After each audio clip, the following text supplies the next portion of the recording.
What about now?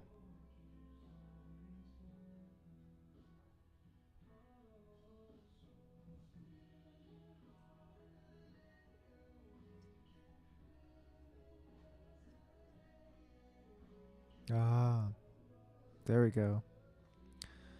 Now I'm getting the sound I want. So I'm hearing myself in the headphones, which is a little bit weird now.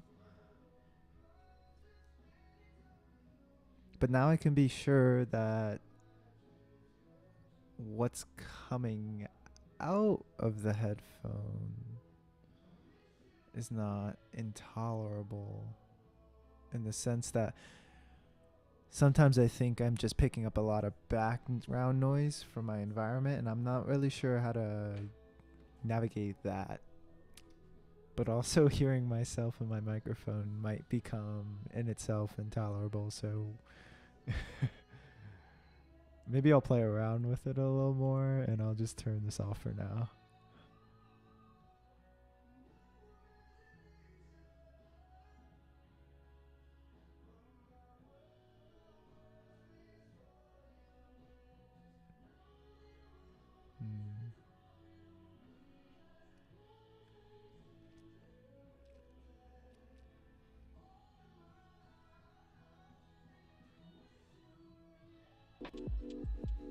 Okay, so now, in theory, the stream and also me are getting music. And I'm able to not hear myself. I'm not sure if it's standard of practice, if I should be monitoring myself during stream. I guess I could ask an expert. I got a friend. Alas. Welcome back. Normally we were going to be starting around 2 o'clock, but I wanted to play around with this audio thing today, so I just thought I'd get started a little earlier.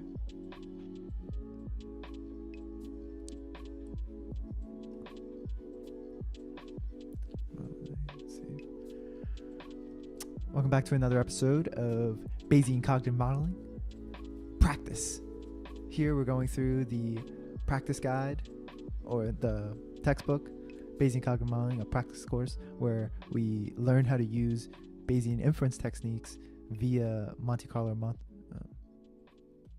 Markov chain sampling techniques, mostly using JAGs and sometimes STAN, in order to understand models of cognitive processes. Well, later on cognitive processes. Right now we're working on sort of basic models. So we're just going through a variety of problems where you might encounter when you're doing these sorts of modeling techniques.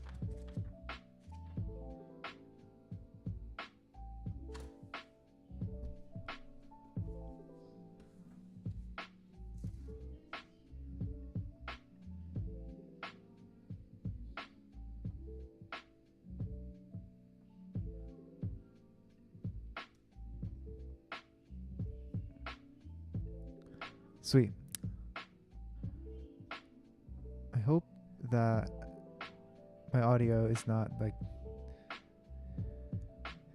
doubling over in the background noise right now. I think I did it right, where it should be playing for you and now it's playing for me. And we can both hear the music and enjoy it together, but we're enjoying separately, which is kind of interesting to think about. So last time in Bayesian Cognitive Modeling, we were going over 2 practical data analysis questions where we did correlations and kappa coefficient. We did a change detection problem as well. I'm not sure if we did all of those yesterday. Actually, I think we just did kappa and change detection. But today, let me pull up the book.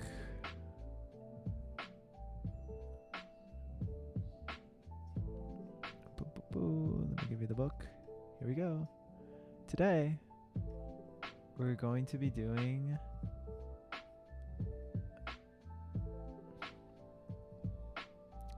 sensor data and recapturing planes. So 2 more examples of some data analysis things that could happen. We're gonna follow the same procedure. We're gonna read the chapter along, and we're gonna go through the exercises together, talk through the JAX code, and then refer to the solution guide when necessary, so that we can just expand upon some of our answers and then get some in real-time feedback about what I was thinking the correct answer was. I'm hoping to just finish these two today and then maybe start a discussion about latent mixtures, but I'm not pressured for it. I think that sensor data and recapturing planes, dependent on how in depth the exercises are, will tell me if we are going to be moving forward or not. Great. So let me move to those chapters and we'll set the stage. Here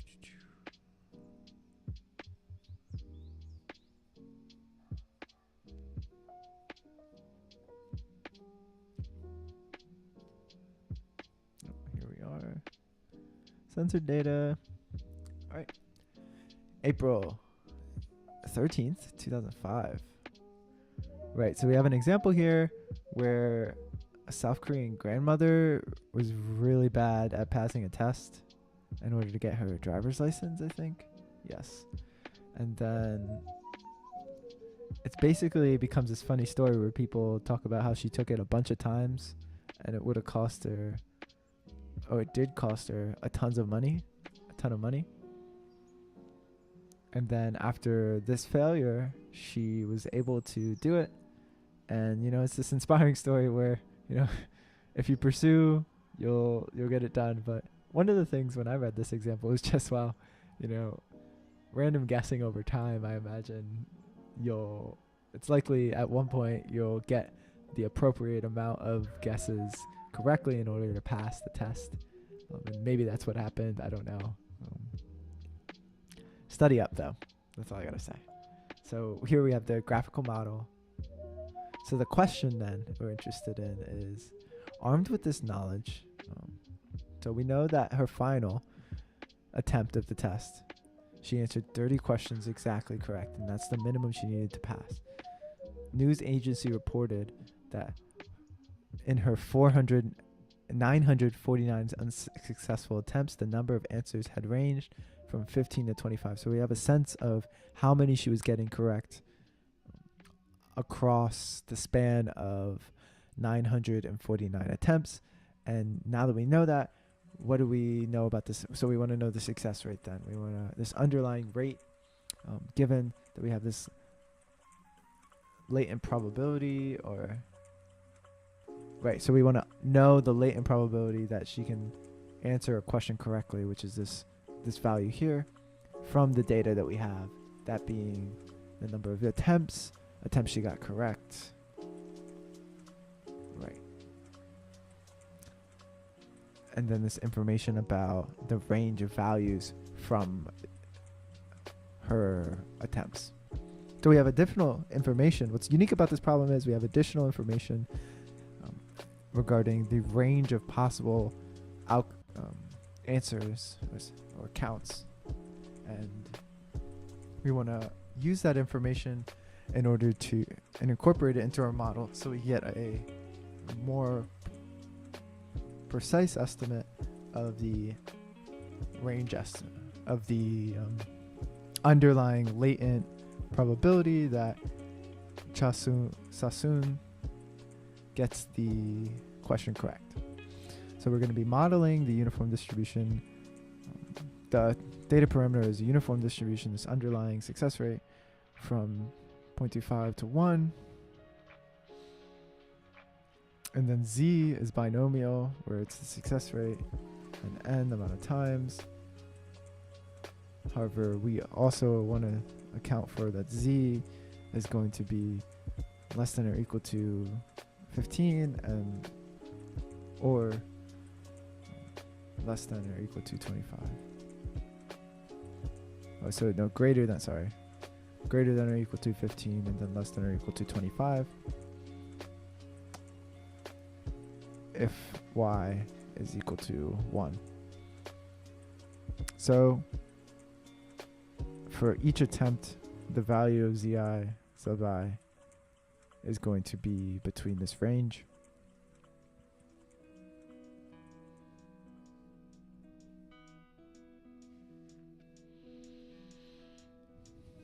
So why is this data special? So the data is special because we know the precise scores for failed attempts. We only know that these scores ranged from this to this. In statistical terms, this data is said to be censored, below and above. So we'll highlight that. That's interesting.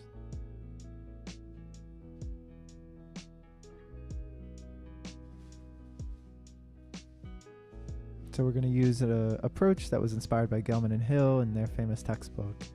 And we're going to look at this graphical model here, and it explains it. So Z sub I represents the data for the first 100 or 949 unobserved and the final observed attempt. This sort of variable is known as partially observed and is denoted in the graphical model by the lighter shading. I didn't even notice that, but we have this lighter shading for Z sub I because it's partially observed. That's neat.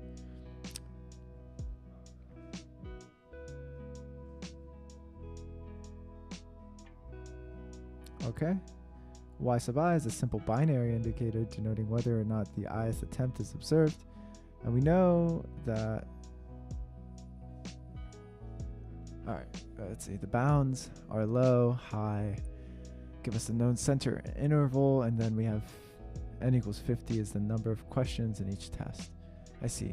So number of questions in each test, the range of possible successes in the test, a given attempt. Okay. When y indicates a censored attempt, but that Z sub I is not censored for the final score. So when we're talking about the first 949 observations, we want to also identify that they're censored, though that last one we know the score, which is 30.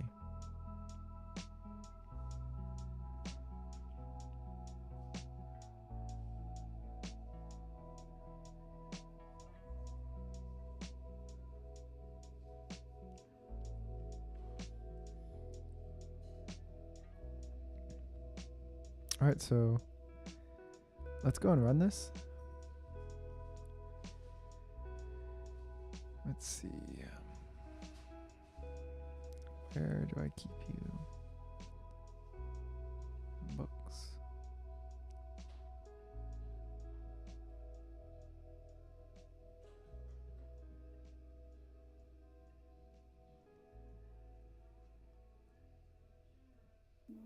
We look at Chasun. We got the text. Ready for this? Here we're gonna do it. Command function 7. Oh yeah, nice. See, we're learning already because I learned that yesterday. For those who didn't watch yesterday's stream, I actually learned how to do that move yesterday, and beforehand I was just plugging it in every time, and it was getting to the point where it would get quite irritating to create the new source. But thanks to RStudio, we have keyboard shortcuts. So that's great.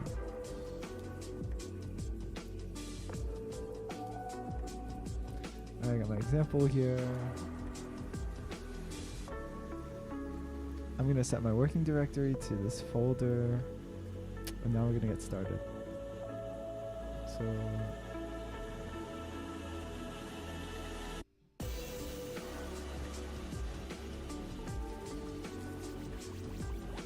this is interesting. It describes this as a hacky trick to make the model correspond to the book's model using a D interval.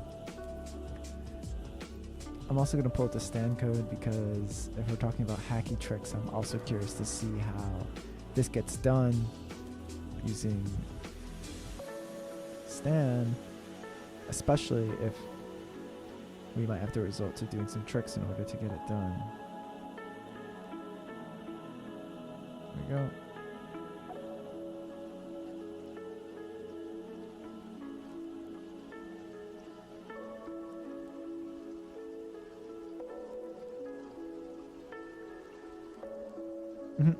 So it looks like it's just all around. The stand code also comes with a little warning saying this could be a challenging example to understand. So looks like, how about we go in this order where we...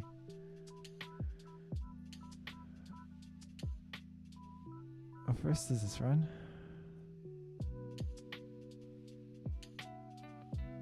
Got multiple chains? Oh, it looks like I got one chain here, but we're getting two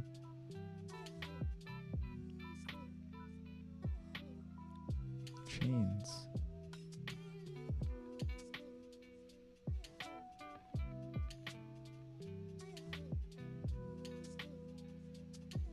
That initial this must be something else.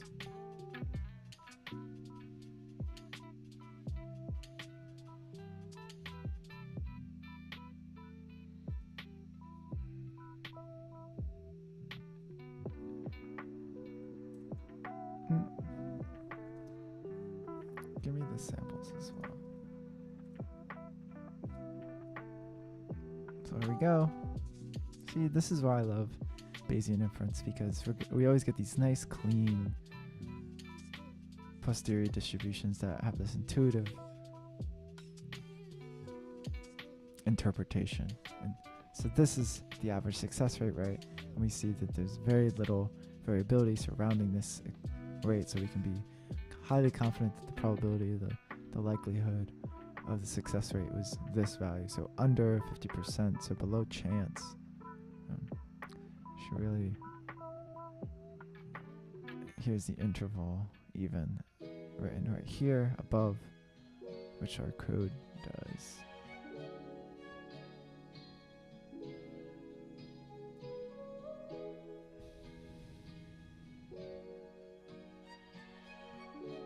Oh, I didn't want to do that.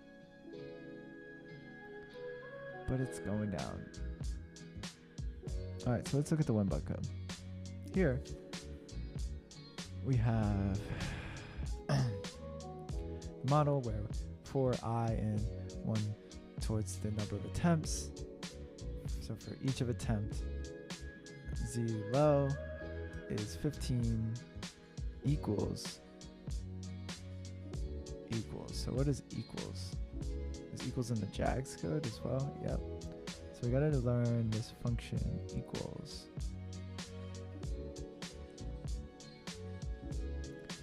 Note the command equals, which returns 1 when its arguments match and 0 when it's mismatched. Cool. So it's just like a equivalence sort of thing, or logical in the form of a function or command. Thus, when y is equal to 1 for sensor data, z low is set to 15 and z high is set to 25. When y is equal to 0, z low is set to 0 and high is set to the number of questions, right? So 50 in this case. These z low and high values are applied to the sensor binomial distribution that generates test scores. The winbugs I command in this way uses equals. In this way, the use of equals implements what might be considered a case if then else logic.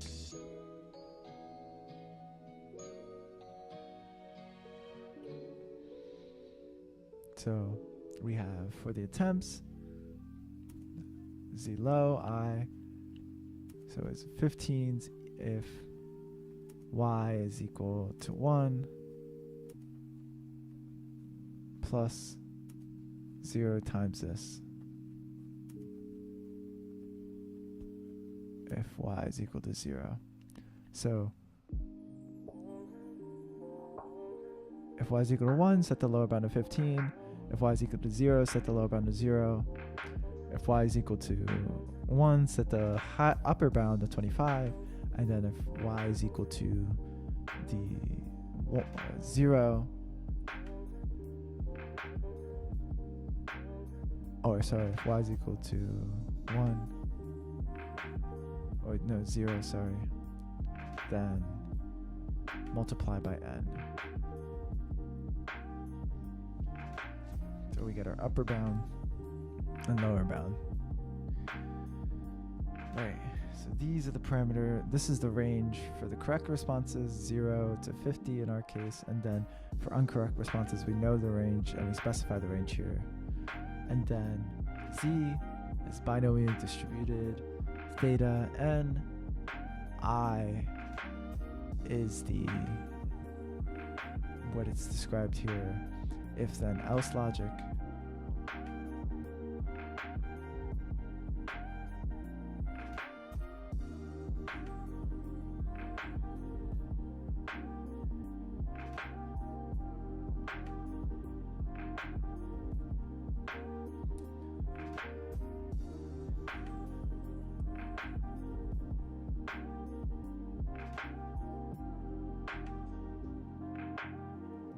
And then we have theta, which is a beta distribution, uninformative, else. I see, so it's either this or it's this. Is that what it's saying? Or this or this.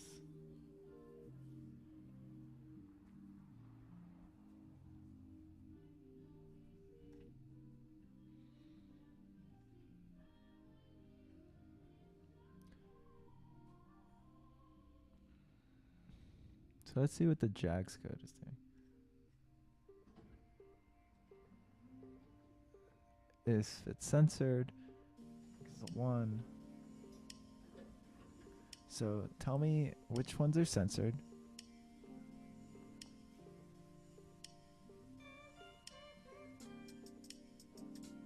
So is dot censored is equal to 1. So our model then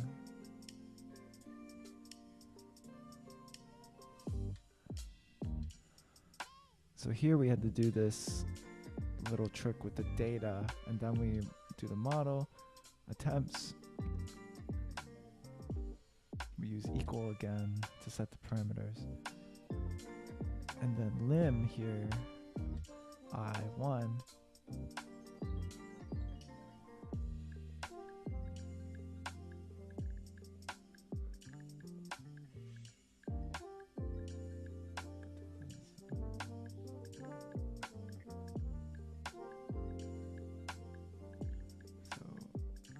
is censored,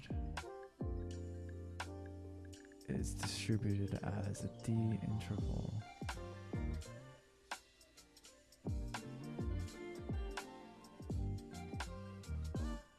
Correspond to the Book's model using a D interval below. Did you is censored. Zi and the limit.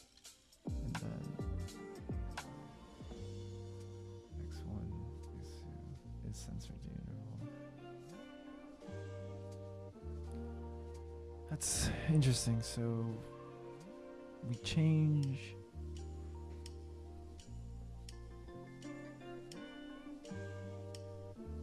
D interval below. All data is censored. The one fully observed data point censored to 0. Right, so we're just effectively modeling one thing is all censored, and then we model, or we do some indicator where we also do the non-censored by itself here.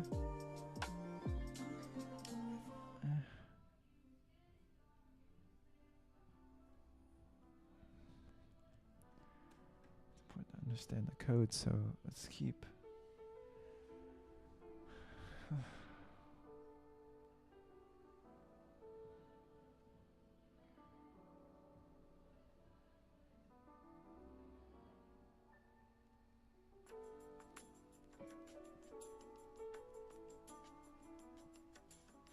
Limit ends up being, let's see, data for 2 rows. We have the upper and lower limits, and then we use those limits at an attempt. So, right, so limit at a given attempt here. So it should be 15 to 25 for most of them, but it won't be for that last one. Yeah. And then we have zi distributed this way. Nice. Okay, I get this now.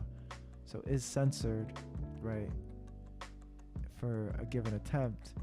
All of these are going to be equal to this range, except the final one where we're going to have this limit is going to be specified here by 50 and 0.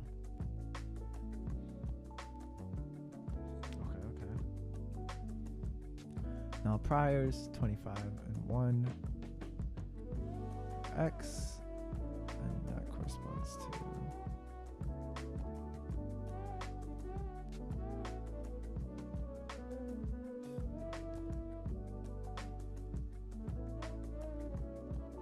I see.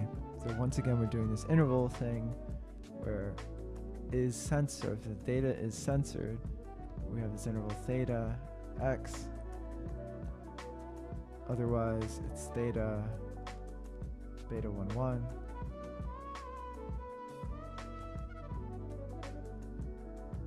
I copy this. Let's answer some questions.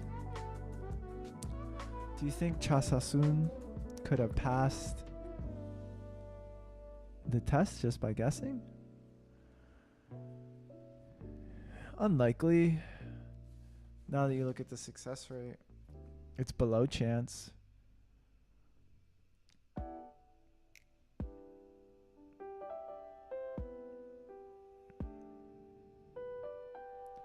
So Chasasun's rate of answering questions correctly is in this very tight interval, which is below the probability 50.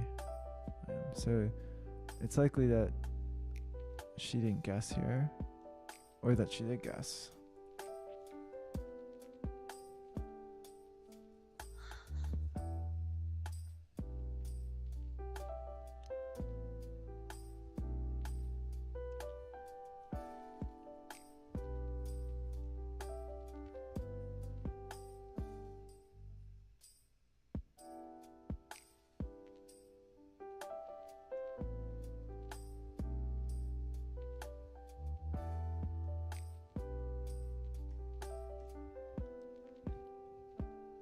Oh, no, so it's for A, B, C, D, right. I'm missing some pieces of data here. So guessing here would be correspond to 1 in 4 chance. So 25. Is 25, a rate of 25, a success rate, is not in the range of our posterior distribution here. In fact, we're doubles almost, so we can assume that she didn't guess. She really did a great job here on that last attempt. Put her heart out.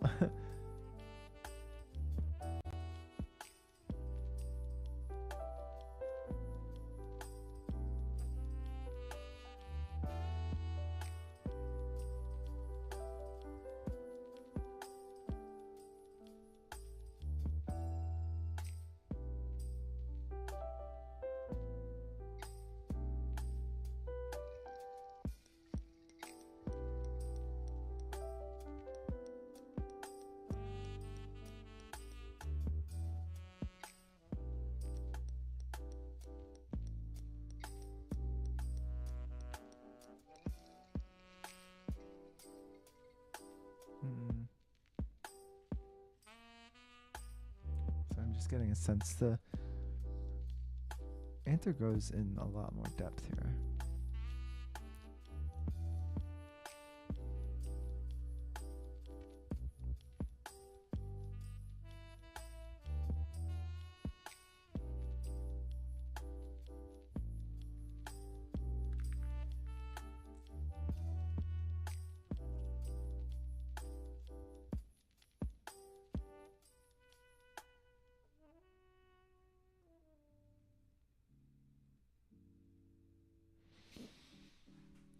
Basically, it comes down to understanding that we had a 1 in 4 chance when we're talking about guessing.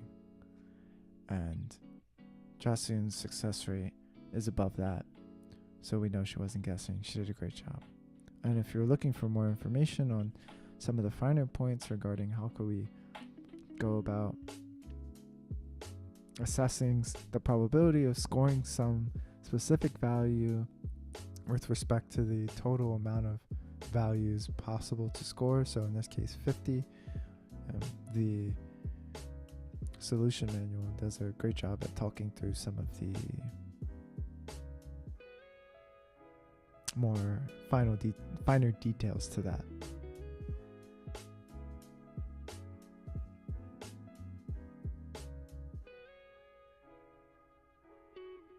So for guessing, it would have taken, it says over 6 million times. So she did great. There was a learning curve here. It was just longer than what we would maybe intuitively think at first glance, but she did. This wasn't chance. She put it out there and did a great job. So what happens when you increase the interval in which you know the data are located from 15 to something else? Let's find out.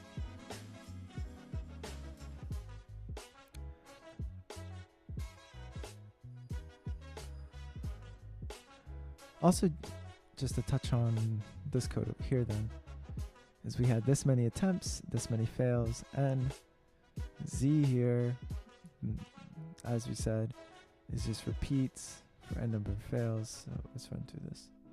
So Z, if you take a look at Z, Z is just NAs for the failures, and then for the one we scored, we write 30. And then we're going to repeat the same thing for Y's, but we're going to put 0 instead. So so 1 if it was a failure, and then 0. So now we have this vector of length 950 with a series of 1 indicators for sensor data, and then 0 for none. So now the data is going to be passed in the JAGs is all of these things, except fails. We just use fails to make the vector. We're going to initialize data. We're only interested in that parameter. Here's our sampling procedure. And there we go. So now we have this interval here. Let's see what happens if we widen the interval like the data says. So say if I made this 10 and I made this 30. Then we go ahead and source that. What do I think widening the interval is going to do? Before I look at that, widening the interval.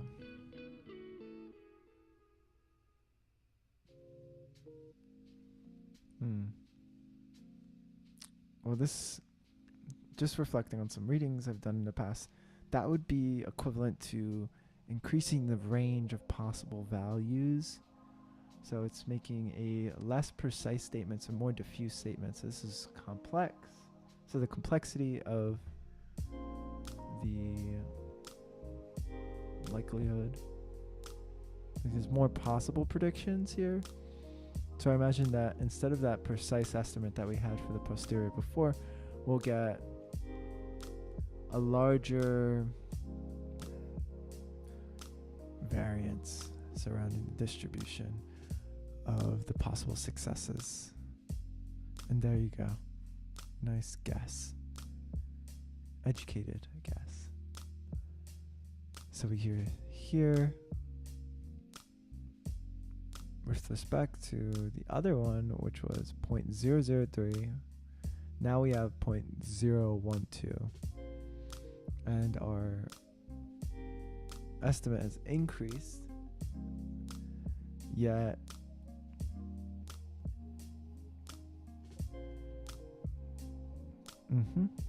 it's just increased.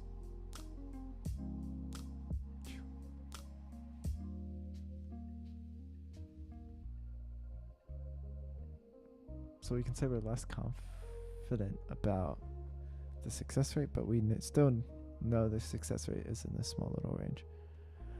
So increasing the interval gives us a more diffuse posterior. What happens if we would to increase or decrease the interval? So before we're at 1525, say we were at 20 and 24, you know.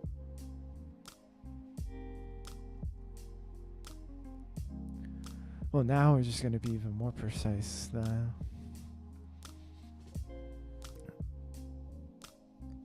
And the success rate should actually be higher, given that I've made the range smaller for the guesses beforehand. So now seeing a case of 30 when we've only seen a range of 20 to 24, the success rate should go up. And it does. And in fact, the interval is so tight that it ranges from the order of magnitude in terms of the variability is so small that this interval at this digit, this rounding doesn't even pick something up. Cool.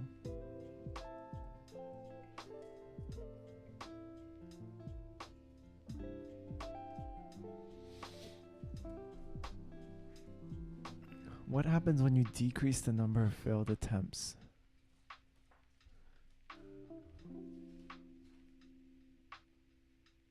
Hey. It's my girlfriend.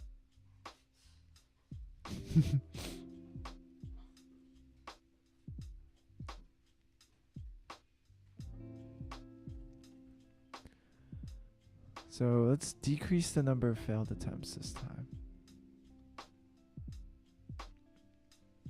So we're going to have the same interval, but now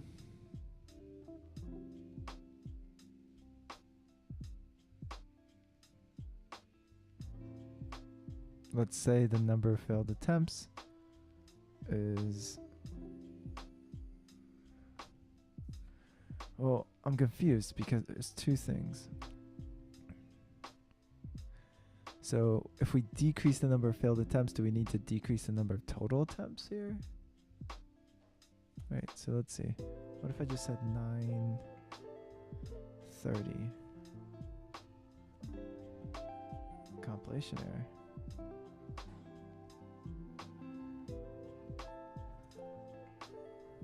Let's see. What's going on?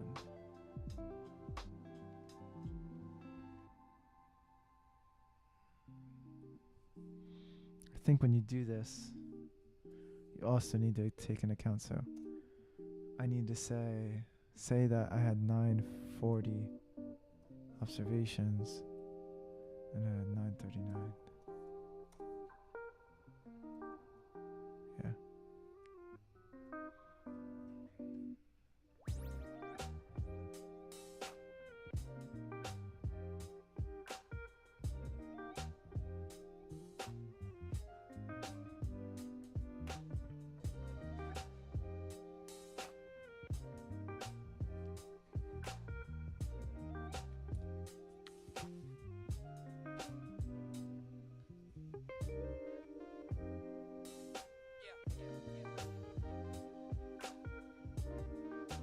I did nothing. I think I need to change some things. I think still. What if I have 10 failed attempts?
compilation error on line 24. Index out of range, taking subset of Z.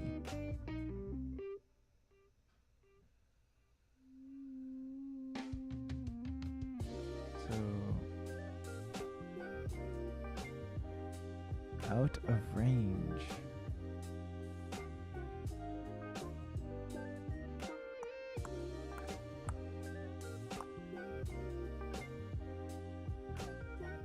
I wonder if it has something to do with the jinky version I'm doing. Maybe the stand code can come help me.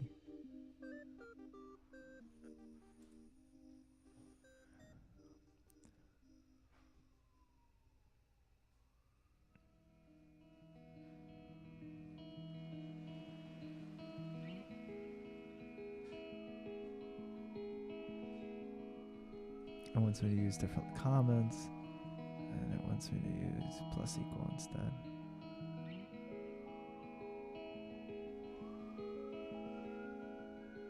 Other than that, looks like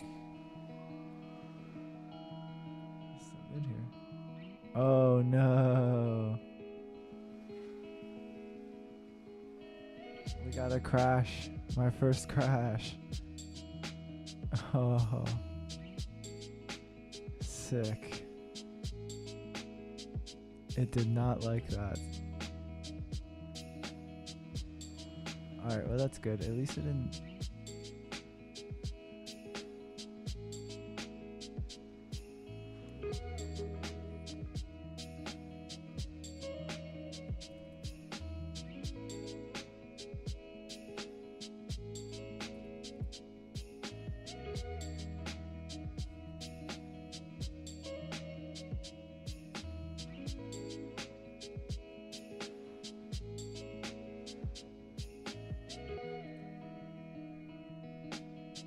Let's see what happens this time. Maybe I won't session crash. If I crash again, then that might be a problem.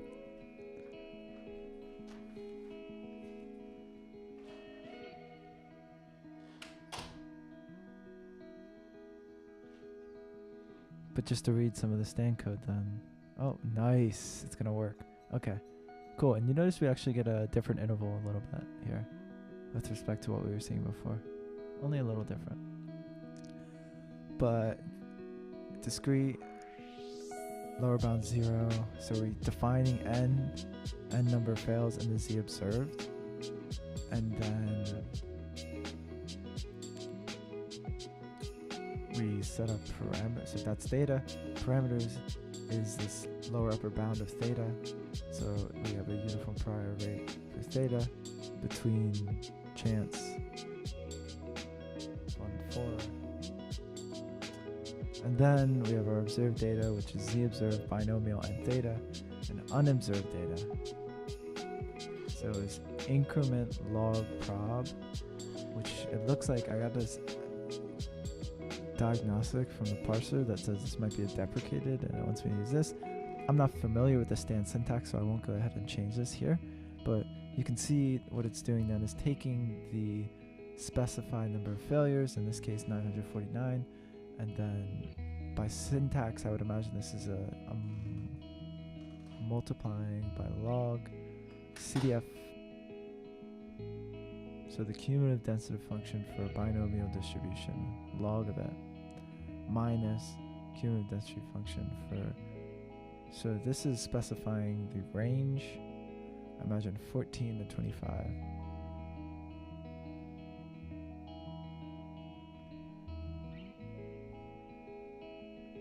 But the nice thing about this code is that it looks like I'm going to be able to just change this value here and see what happens. So the last question asks what happens if I change the number of failures. I'm going to change the number of failures here to 500. I'm going to go ahead and run this and see what happens.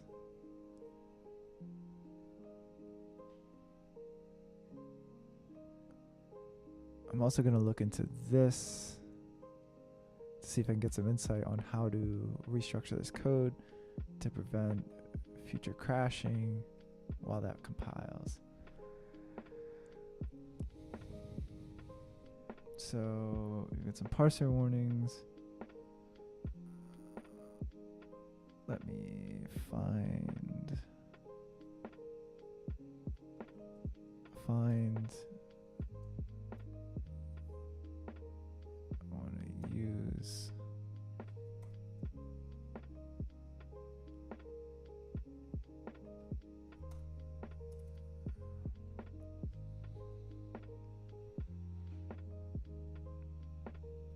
indicates that although your stand syntax is valid, some constructions you are using will be removed in future versions of stand. Thus, you should update your stand program to suggested syntax to better ensure your stand program can run in the future. Okay. Are you gonna teach me how to do it? No.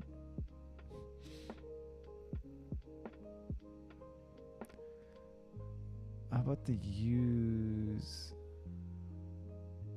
Nice.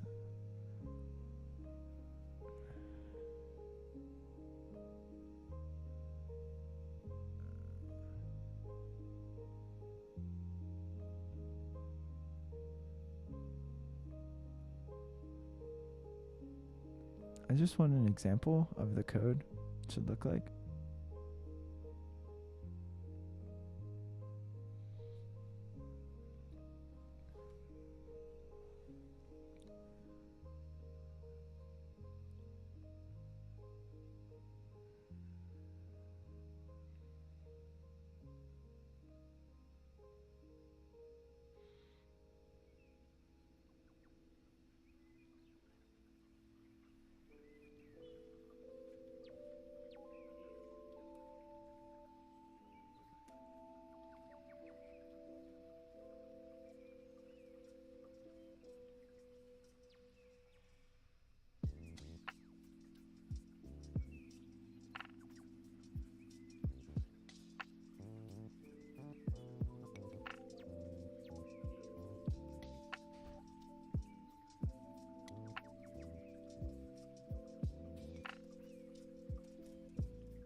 So it looks like I just write target equal plus. Maybe.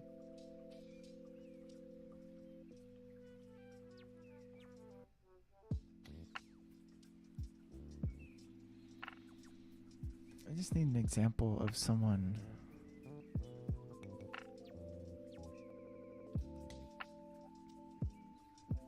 Do I do this? Is that all you want?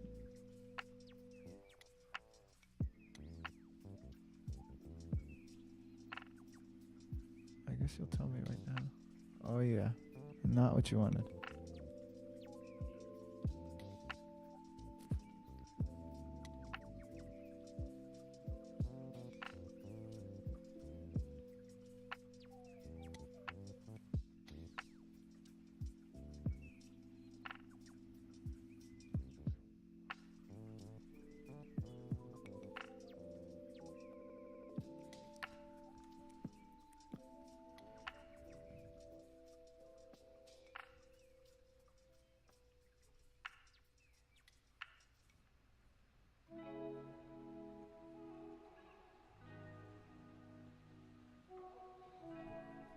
Nice.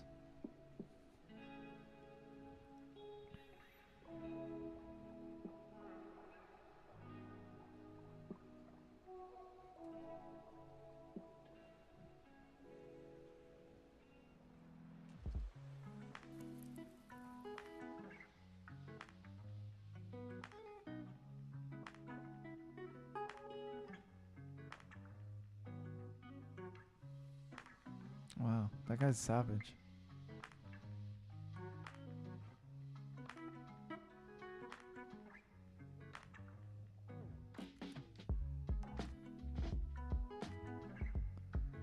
Adds U to the target log density. From the sampling perspective rating, target has the same effect as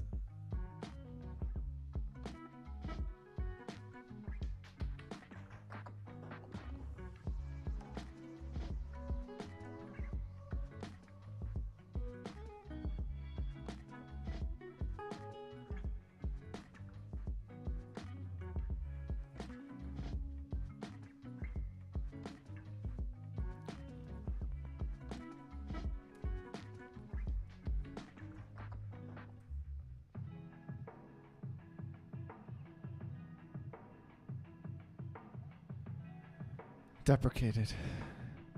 If U is an expression of a real type, the underlying log density accumulator is incremented by U. If U is a container, the underlying log density is incremented with each element. Replacement is just replace the above statement with target plus equals U.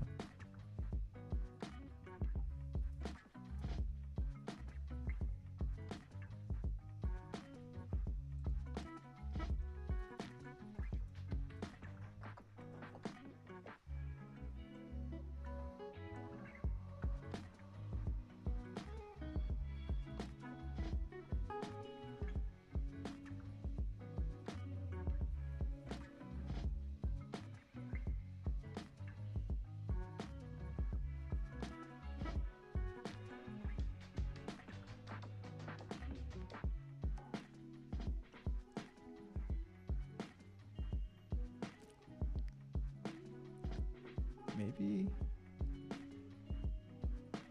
Oh, nice. Okay. Simple enough. I don't understand that much about it, but I officially made my code updated. Great. Unless it breaks right here, but it doesn't look like that's gonna happen. Oh, we're going for it today. Two crashes. That's good.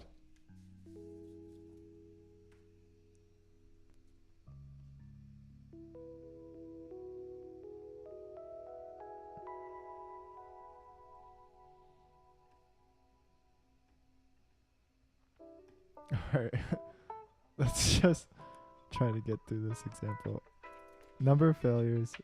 Let's make it like 30 failures. Let's see what happens if I run this. As long as it doesn't crash right here, we're clean. If it crashes, man.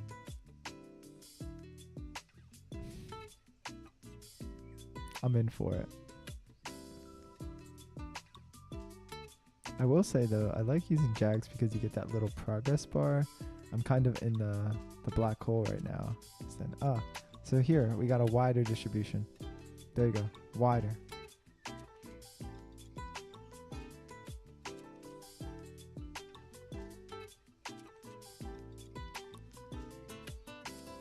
So now let's just see what happens if we change the final score.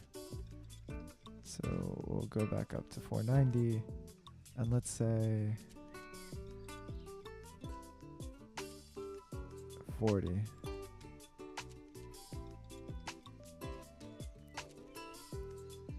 So we're maintaining, recompiling to avoid crashing our session. Thank you. Much appreciated.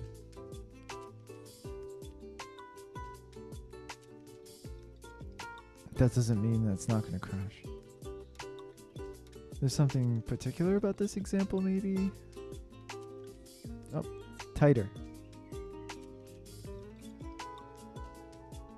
Oh, but no, think about it. Not tighter, because we have to think about our reference category this time is what we saw in the book or what we saw in prior cases when we had the same. So this doesn't look like that much is happening if we increase it to 40.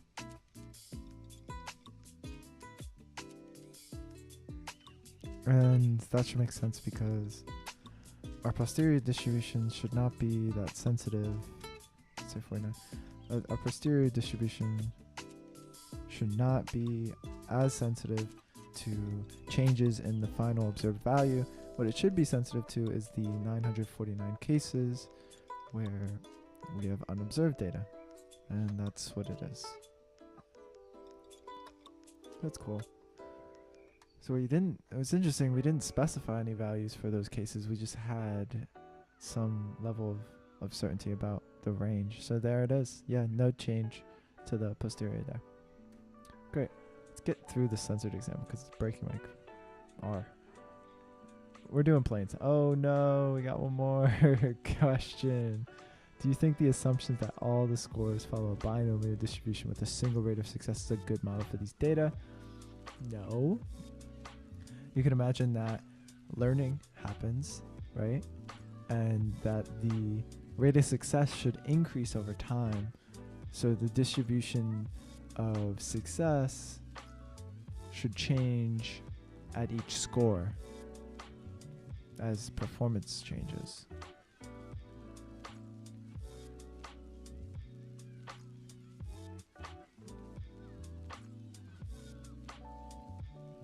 And that would be psychologically correspondent to learning, right? So let's see what the question then, or answer says. The chance of underlying rate generating sensor data below 25 and then producing 30 can be calculated. And this model is tiny. So we would assume some sort of change in the underlying rate, and that would be representative of some kind of learning rate. Right, that would be cool.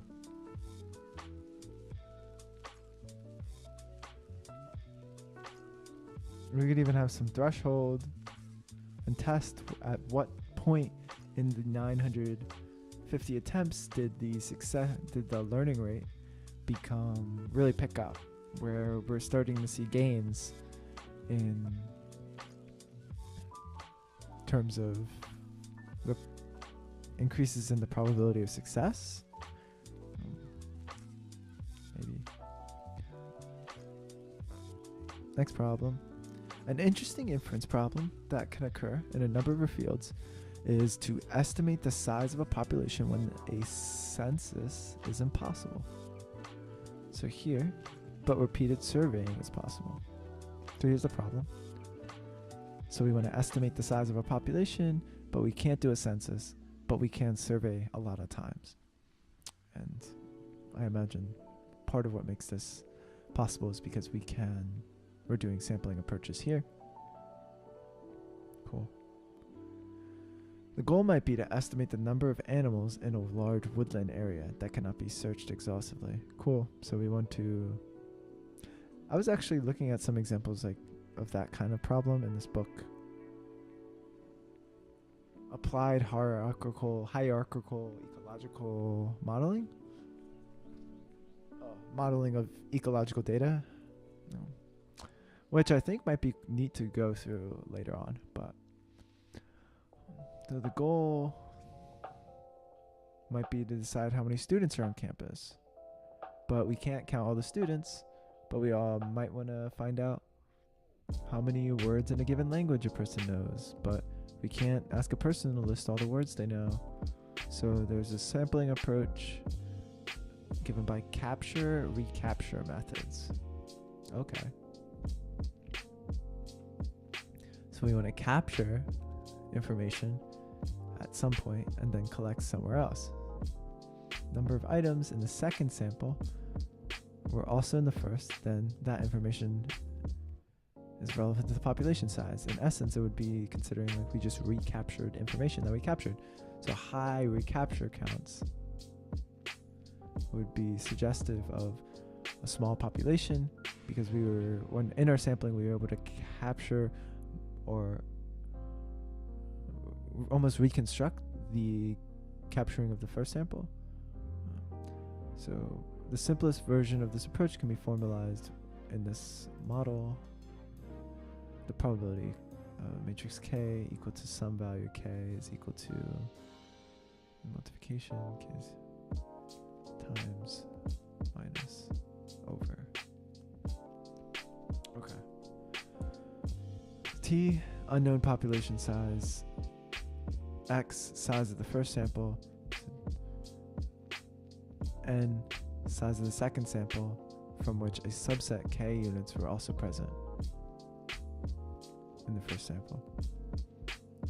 So size of a second sample minus the recaptured units, size of the unknown population minus the size of the first population, normalize,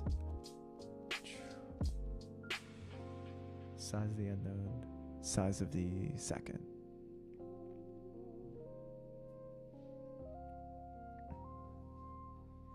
So we don't observe T, and we have information about everything else.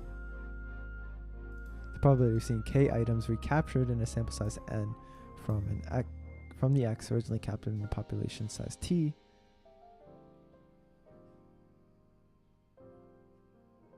So hypogeometric distribution, that's a new one. So hypergeometric distribution takes 3 parameters here, it looks like.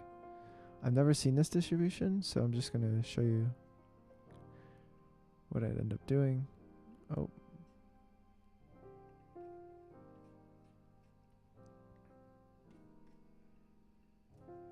What's a hypergeometric distribution? Let's take a look at the wiki. Relying on 3 parameters, K and N.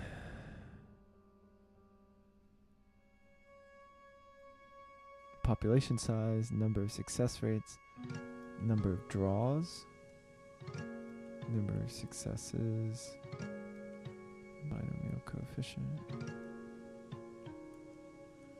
in the first 2 moments. Okay.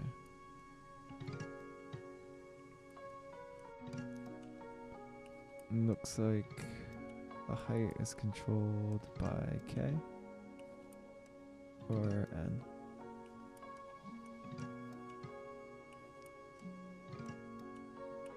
Total population size is the same for each of these, though the number of success states in a population varies by 10 here. And then also the number of draws varies. Here we have less draws, we have increased amount of draws.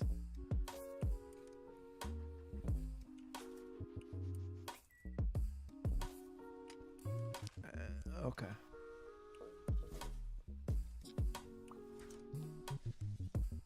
So let's go check it out then.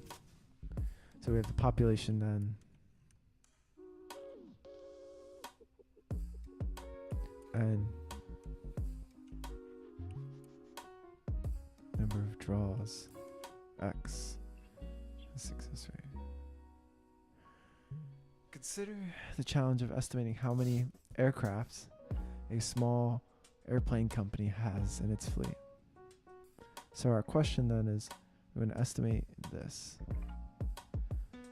You see 10 airline companies, planes parked, and you have their tail numbers. Different airport, you see 5.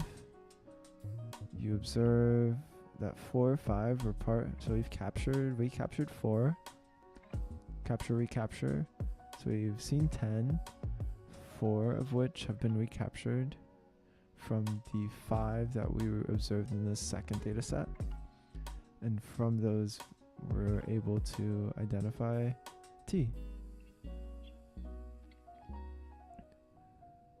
So we assign prior T and a hypergeometric distribution to the likelihood function. This means K in the graphical model here. K is the success rate for the recapture. X is total, N is the recapture total. So we have both of our sample populations, success rate, and we want to know the total population. While it is simple conceptually, there is difficulty in implementing the graphical figure. Problem is that Winbugs does not provide a hypergeometric distribution. It is, however, possible to implement distributions that are not provided, but for which likelihood functions can be expressed.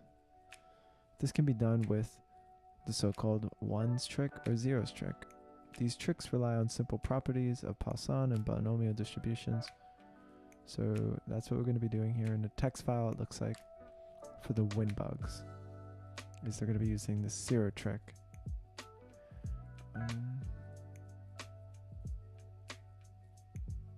So in the JAGS code then,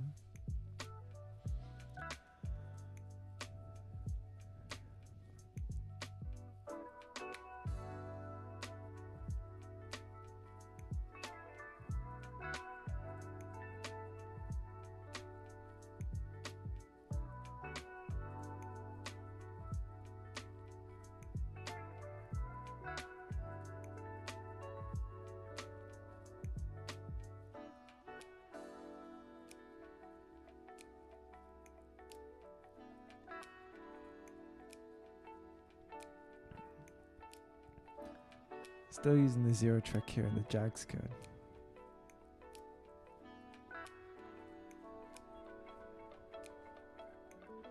So resetting just in case.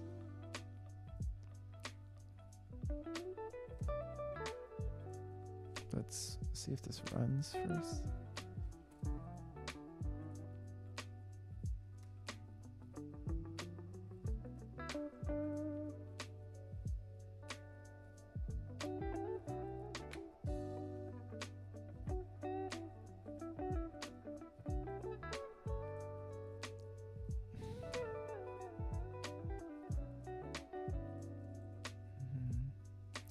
Plains J text. Okay. Here's play Jane's text.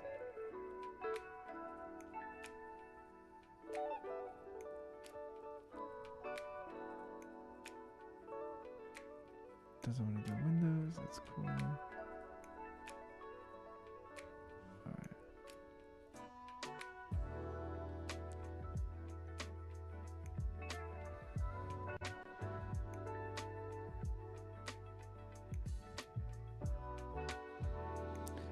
In the Plains JAGS text, the only difference it looks... Oh.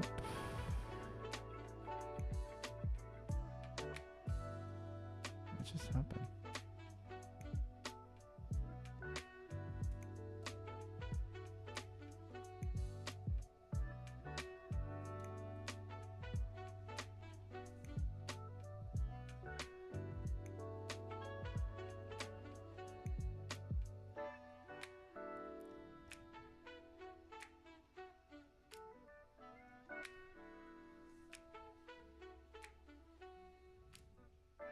Only difference was that we are assigning 0 data, zeros. Log term 1.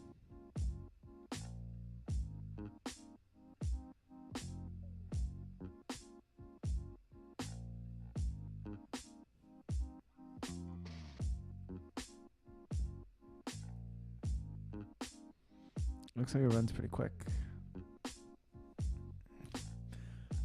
So using zero trick, note that the term log likelihood expression for the hypogeometric distribution are built to define phi and constant c. So we have some constant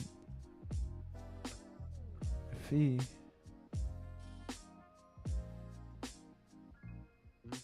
So we're essentially using this code to build up a hypergeometric distribution.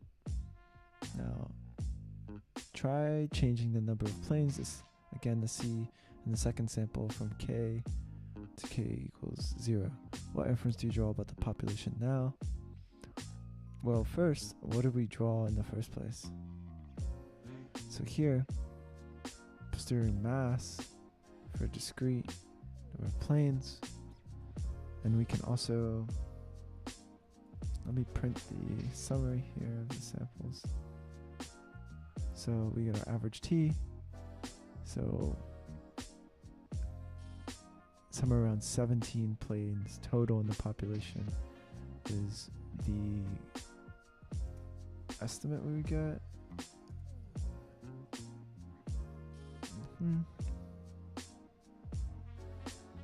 And it wants me to change k from 4. So say that instead of having 4 recaptures, we had 0 recaptures. With no recaptures, we can imagine that the population size would be more reliant on our priors. Here, the priors are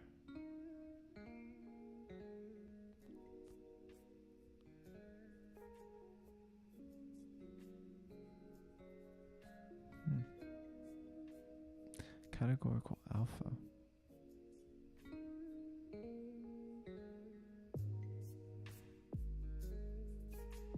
Oh. So it becomes this after 10, where we observed the first number of captures. It becomes a scaling where it's likely that there are a lot of more planes than what we saw, because we didn't capture, because we saw a bunch more unique planes. So in addition to the 10 planes we saw in the first place, we saw 15 new planes, and there's a maximum possible t of 50, so we're just going to increase the probability up to the maximum.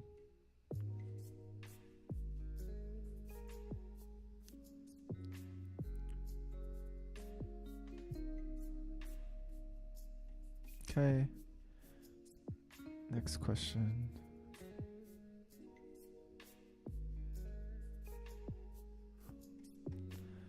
Next question. Suppose, having obtained the posterior mass in figure 5.1, how much impact does the upper bound 50 have on the final conclusion when recaptures 4 and 0? Okay. So let's go back to 4. Here's 4. And let's change this back to up to 100 now. I see. So it looks as though while we have more additional samples, the distribution still looks the same. So we just increase the length of the tail.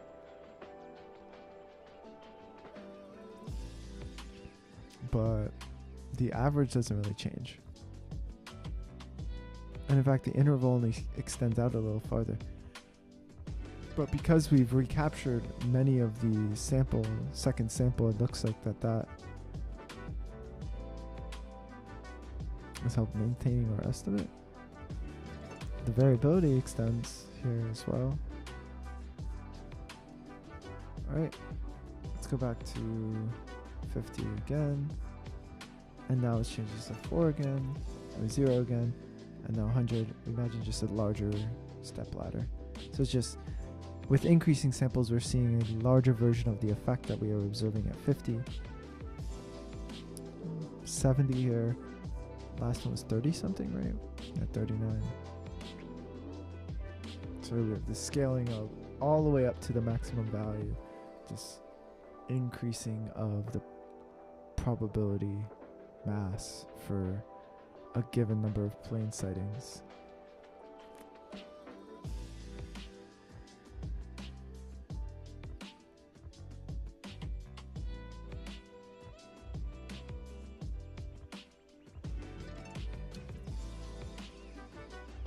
All right.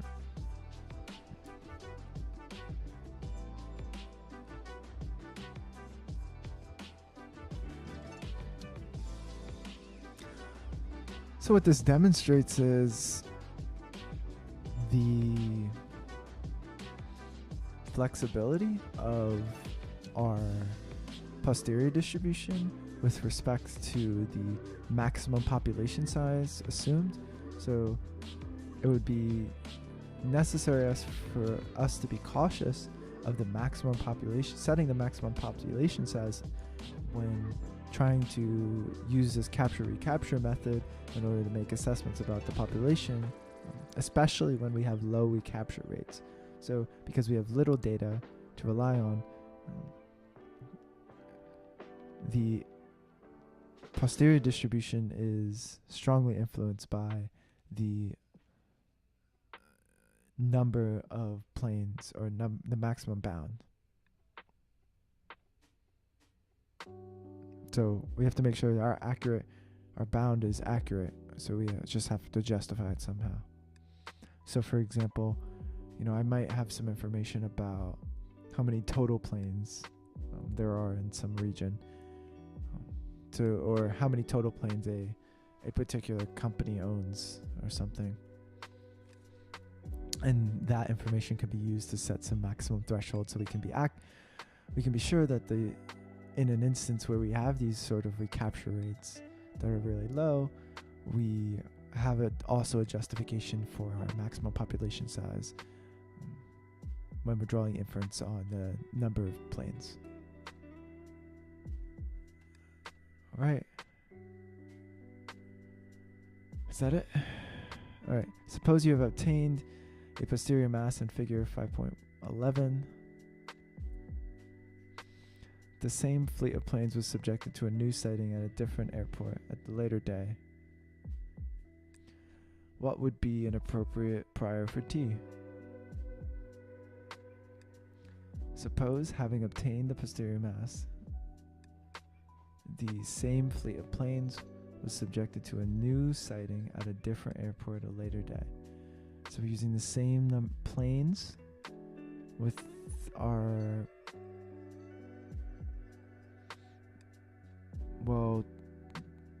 yesterday's posteriors, today's prior, right?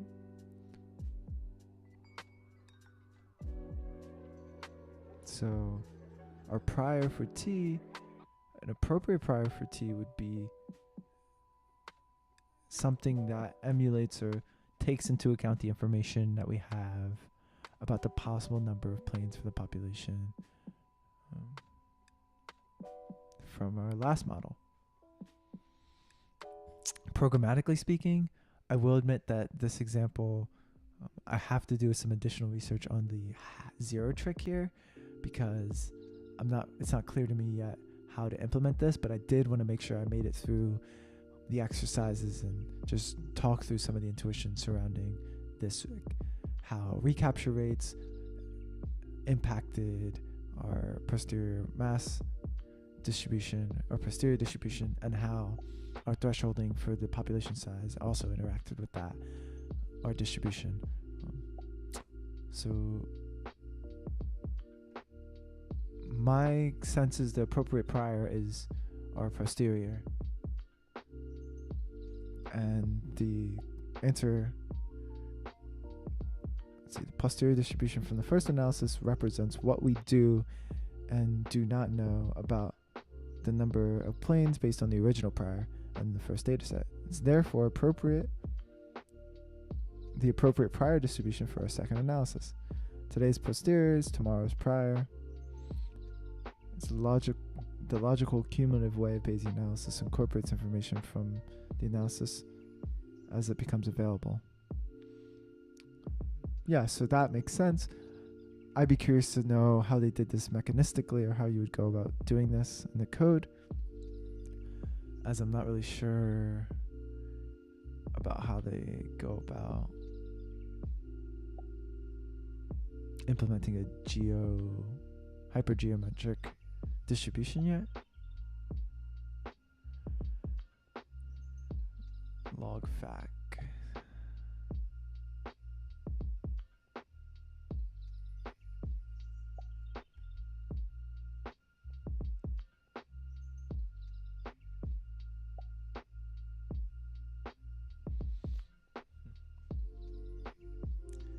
All right. That's not bad work today, guys. So I'll follow up and see what I can learn about the zero trick. I think for me personally, it would be most helpful to just get a sense of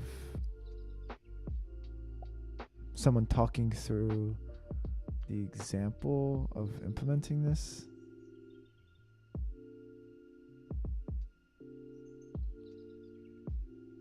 I'm gonna have to read up more on this. But next time, it looks like we're gonna be starting with latent mixture models here, which is gonna be really, really cool. We're gonna be working with more concrete examples. I mean, planes are pretty concrete. You know, as someone from psychology, I love when we bring in performance of people, and then we try to make assessments on people. So we'll see where that comes in going forward. And we'll get right into it tomorrow. Yeah, so it'll be fun. Thank you guys for sticking around, and I look forward to working through some more of these examples in the future.